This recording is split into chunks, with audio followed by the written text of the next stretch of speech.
Hello, distinguished students of Lagos State University. It's my pleasure again to welcome you to our second lecture on BFN 101 Introduction to Finance. Today, we shall be looking at the scope and functions of finance. You will recall that last week we looked at the conceptual definition and types of finance, and we examined the various types of finance that's available and the way people misconstrue finance and not actually realizing that it is a daily application. But now we will look at the scope. What does it cover? And what are the objectives? Why is it actually important? This will help us to drive home and what we actually learned last week. It will begin to relay finance to you in a different perspective, and you begin to come to realization of some aspects of finance. And like I've told you last week, I am your facilitator, and the ride promises to be very interesting, very enjoyable, and a thing that you continue to learn, and enjoy, and actually fall back to over time. So, what are we waiting for? It's time to go ahead. Let's go into the lesson, and you are welcome. Thank you.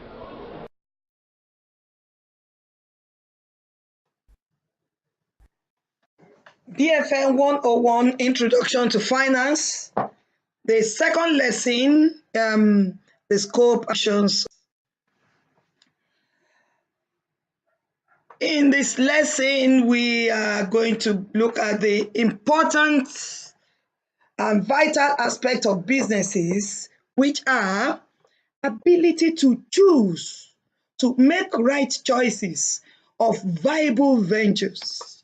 We will look at the possibility of generating funds to finance a venture. Peradventure, you are looking at starting a business.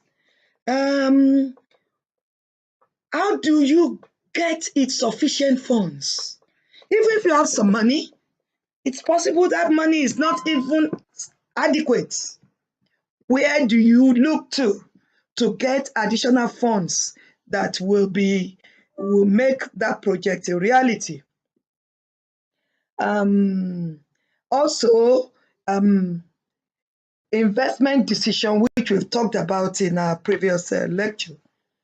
We are concerned with possibility of sourcing for funds, or what we call the capital mixed decision.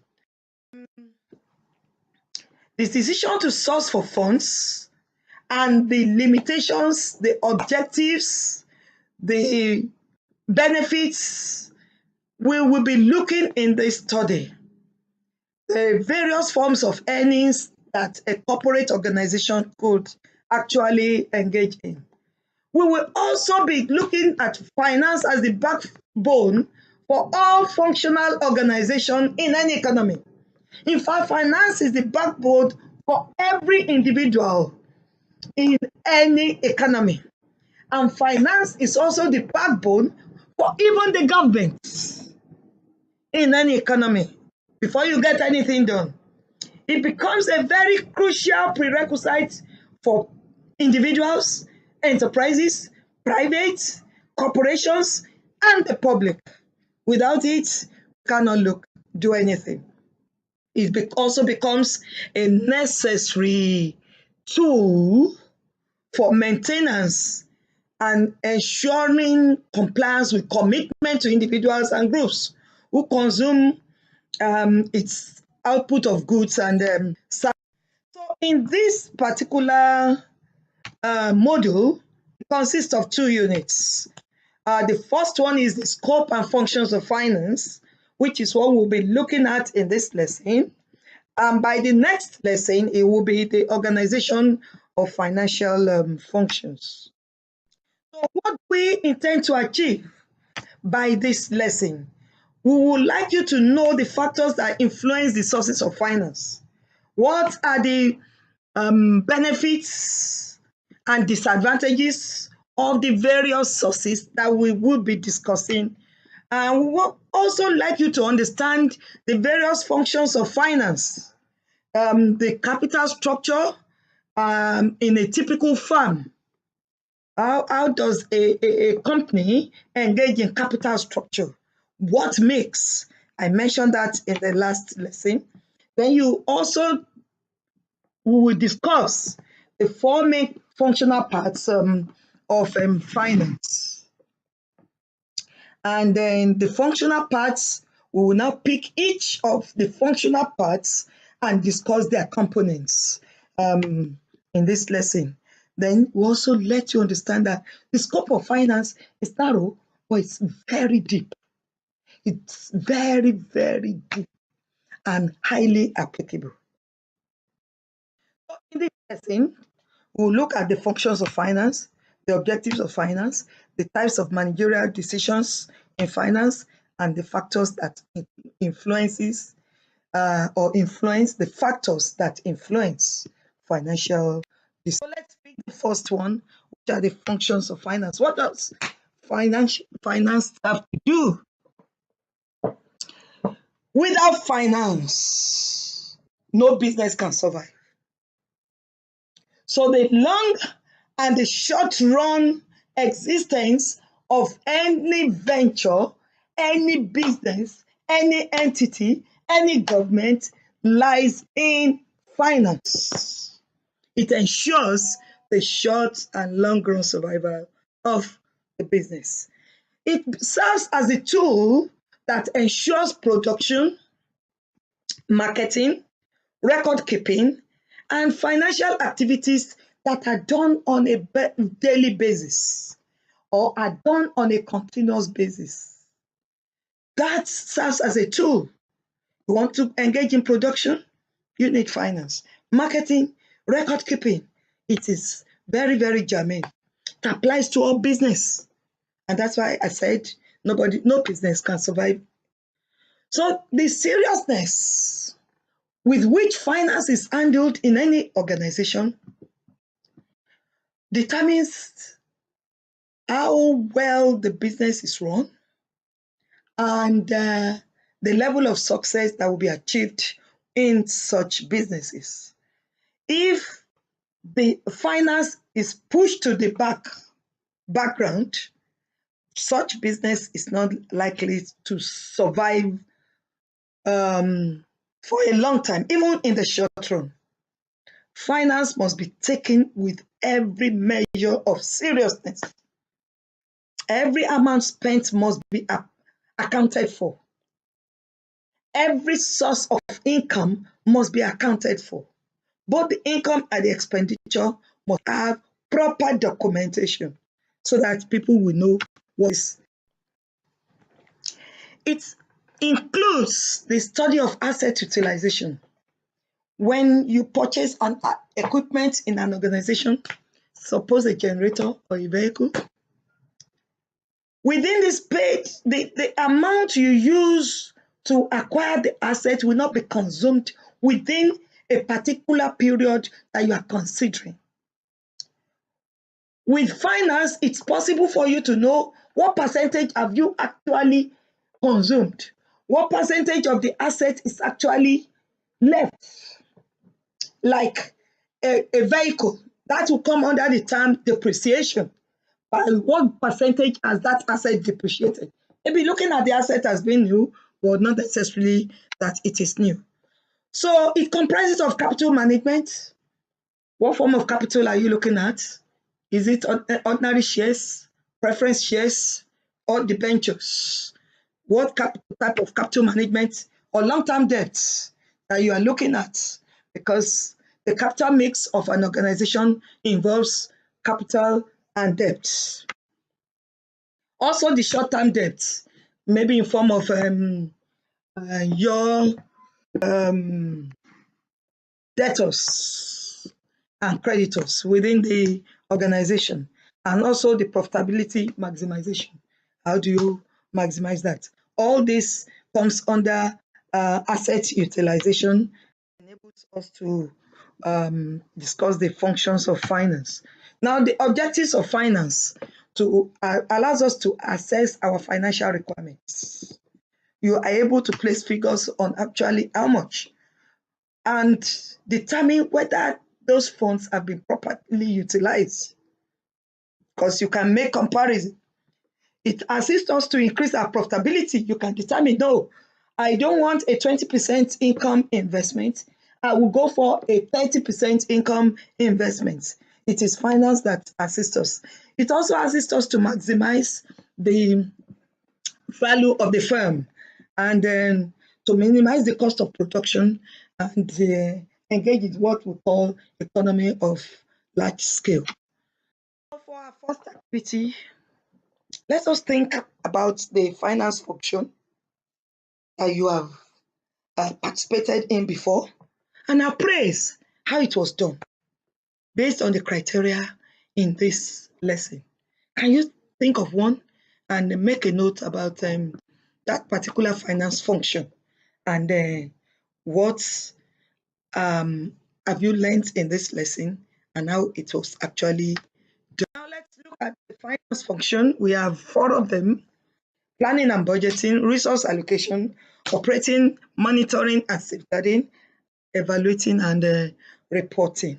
These are the 4 key finance functions, and we'll be picking each one of them and then discuss them a little further.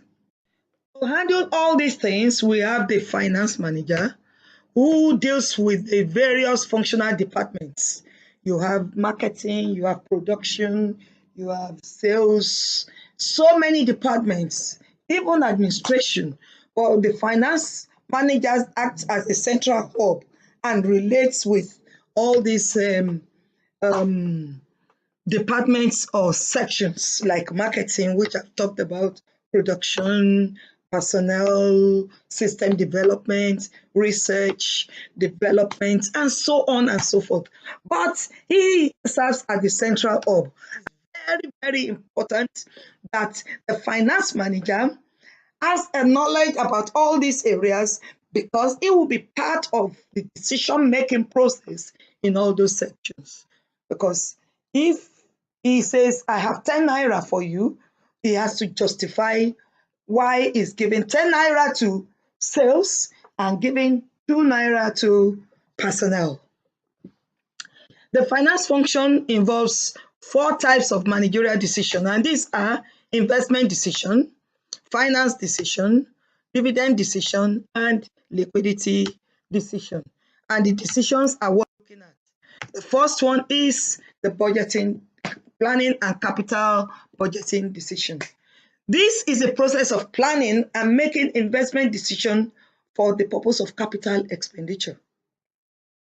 Capital expenditure relates to expenses that are on capital items like generator, like vehicle, like house, or purchase or building of a house or building. All those things are capital expenditure. And how you plan, the process that it takes you to decide on the decision comes under the planning and capital budgeting decision. And these are expenditures, the benefits of which are expected to be received over a long period of time. Because if you build a house, you cannot get the return immediately. Nobody's going to, suppose you build a house with 50 million or 100 million. The best you can get from the house, from such a house, where you are not selling, is to rent it out for a value, maybe 1 million or 2 per annum. So if it is like 2 million, it's going to take you about 50 million. The cost was actually 100 million. So the benefits will be over a very long period of time that will exceed a year, depending on the type of assets involved. The finance manager therefore has to assess the profitability of the various projects before committing the funds and look at other options available are there other sources where the profitability and the recouping of the capital will be faster than this one, and the risk is minimal? Definitely, it will try to go in for such. The investment proposal should be evaluated in terms of expected profitability, the cost involved, and the associated risk.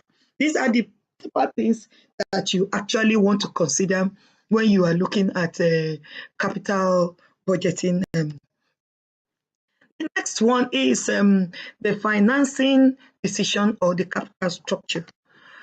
This deals with the optimum mix of financing for a farm. What are the types of finance that you actually want to consider?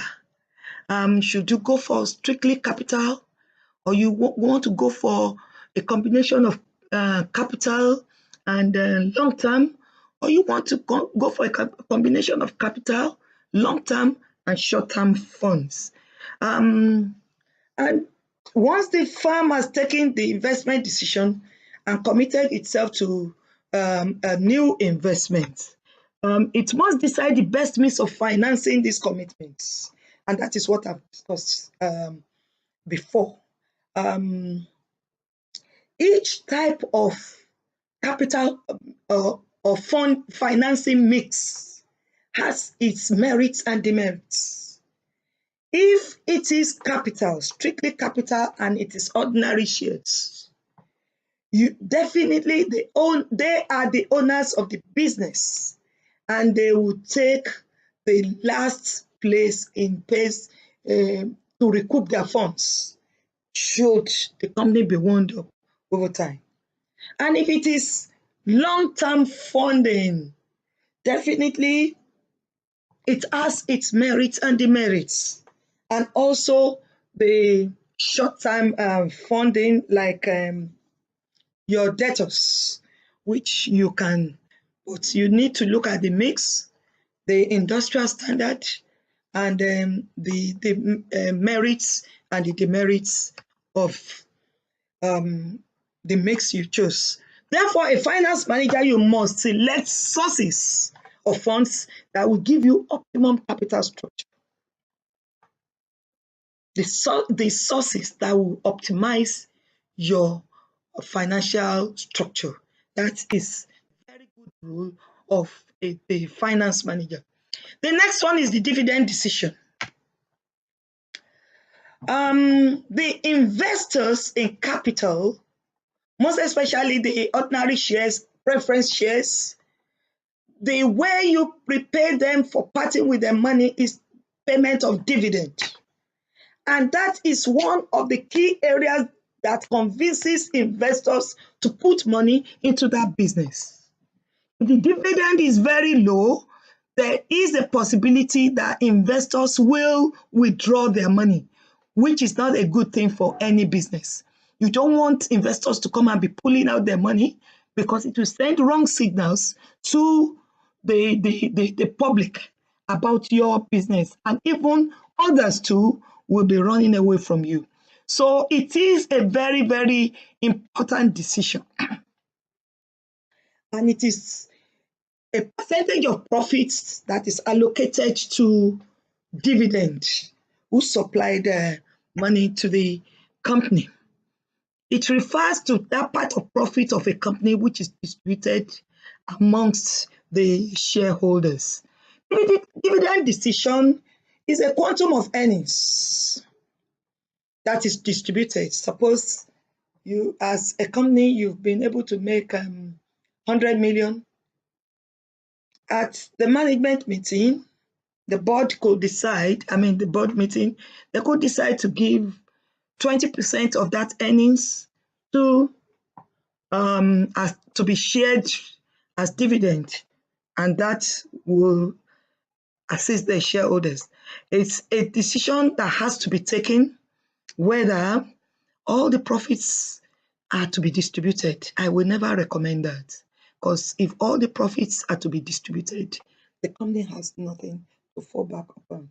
When you see a company that distributes all the profits, I will be a bit careful in investing in such a company. or retain all the profits in the projects, I wouldn't also support that.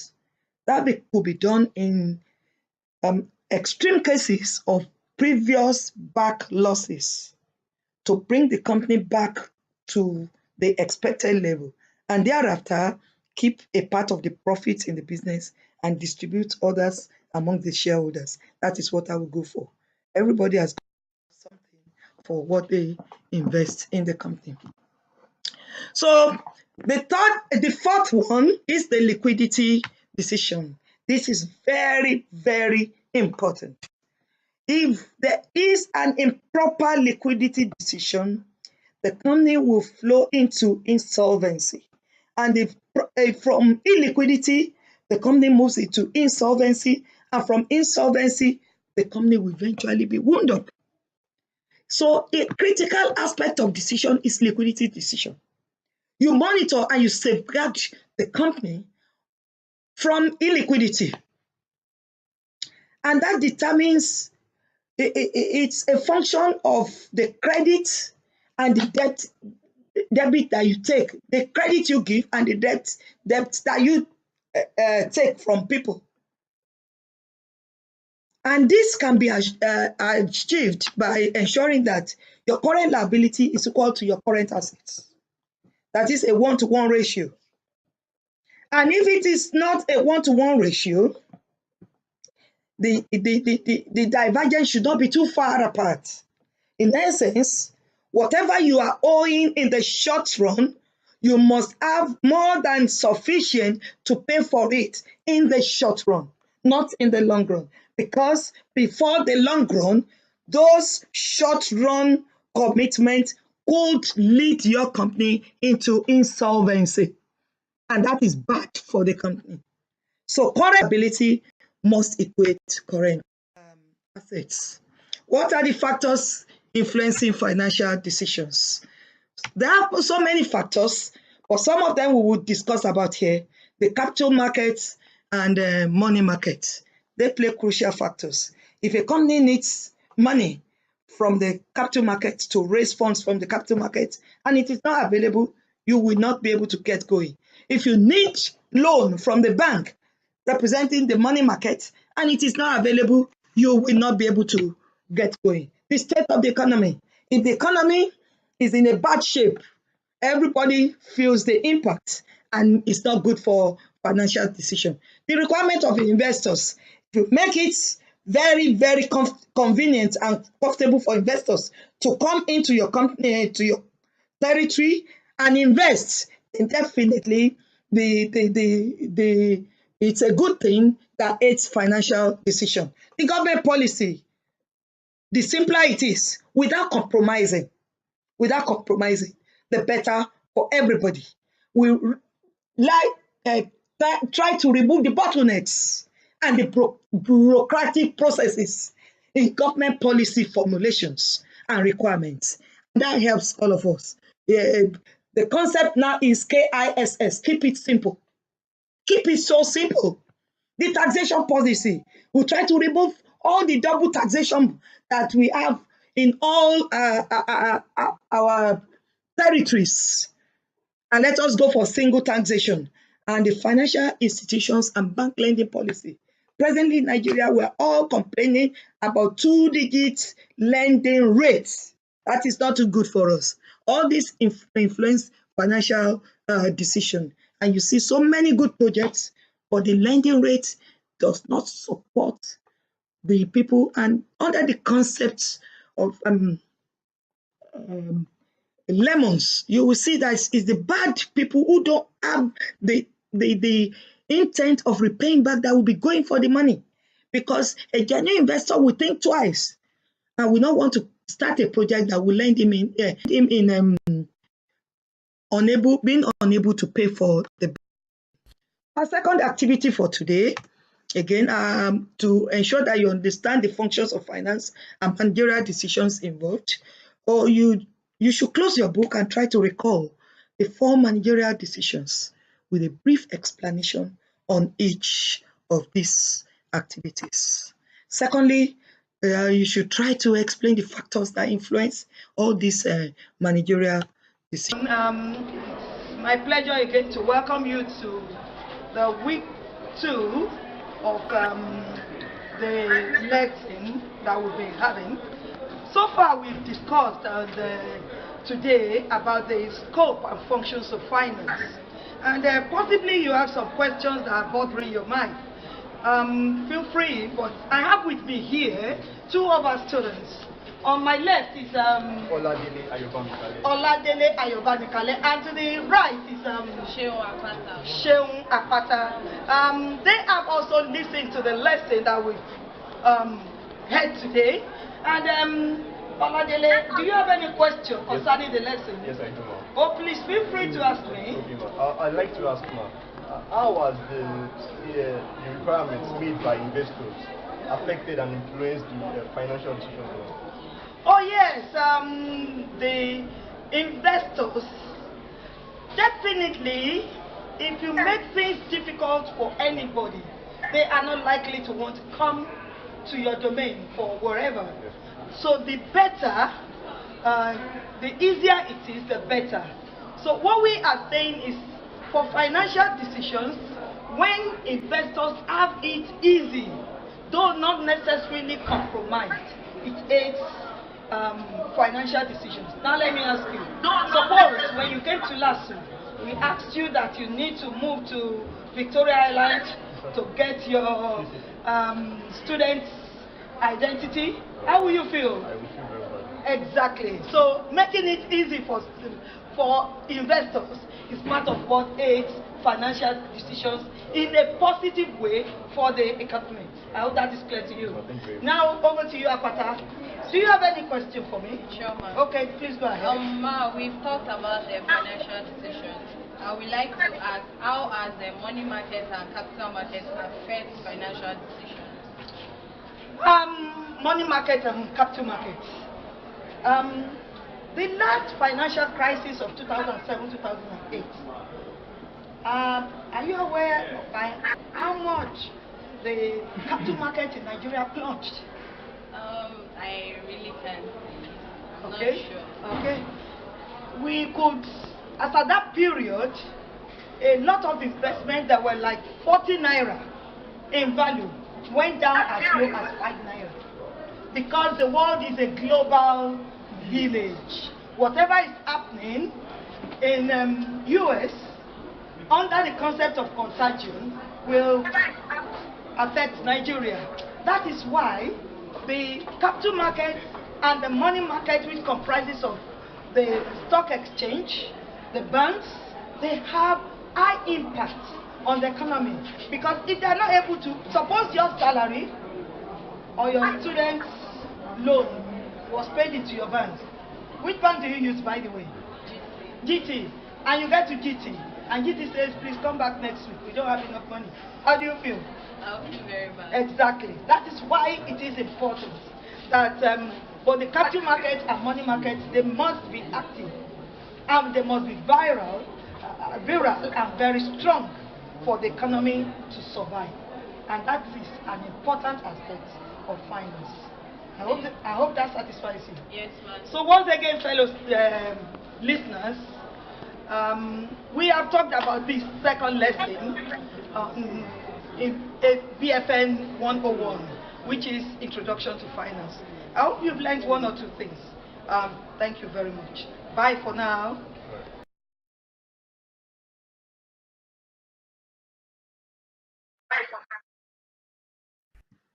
Conclusion. We have so far discussed the functions of finance and the various composition. We have also discussed the primary purpose of finance, core objectives that makes it important. We've looked at the 4 types of managerial decisions in finance, and we examined factors that influence financial decision. We've used this week to build on our knowledge of finance to assist us to appreciate the beauty of finance. So next week we shall be, in the next lesson, we shall discuss the organization of financial functions. I hope you have been blessed by this lesson and you are happy to have spent this time with us. Thank you for your time. Bye for now. See you at the next lesson. Bye.